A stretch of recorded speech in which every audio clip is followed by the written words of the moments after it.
Ito mga boss, share ko lang tong QS X15 na ginawa ko. May nag-request kasi sa akin na si paring Alex na i-vlog ko daw yung gawaan ko ng video yung QS X15 paano i-timing. Ito na pre yung request mo pre. Ito kung makita nyo to, may insert pin nakalagay dito. Yan. Insert pin. Dito yan, ito yan. May timing pin siya. Di bali tatlong sito yung timing tools. Yan. Ito ang sa camshaft ng injector. Ito ang sa camshaft ng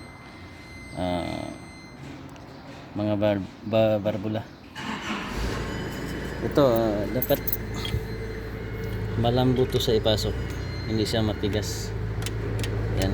Nakatama po to sa sa balancer ng crankshaft. Kailangan malambot siya. Saka dito sa camshaft, pag itong 4 degree, yan, number 4 sa injector na side yan na camshaft. Saka itong 6 degree, dito 6 to sa naman to, sa mga valve na camshaft. Yan. Yan lang po, ganyan lang mag-timing dito sa QS X15.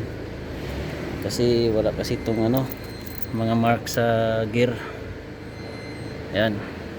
Ang pagbaklas nito pala hindi ko nagawa ng video, pero 0.25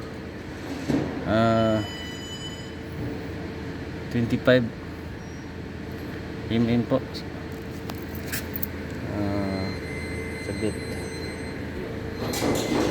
Yan po siya. Ito po yung clearance ng backlash niya sa mga gear.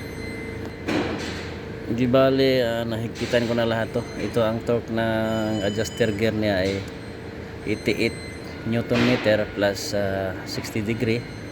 Ito naman sa gear ng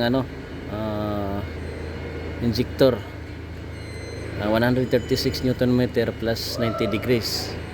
Ito naman sa mga valve, barbula, 102 Newton meter plus 120 degree. Yan lang po mga boss. Sana may napulot kayo dito sa QS X15 na Cummins engine.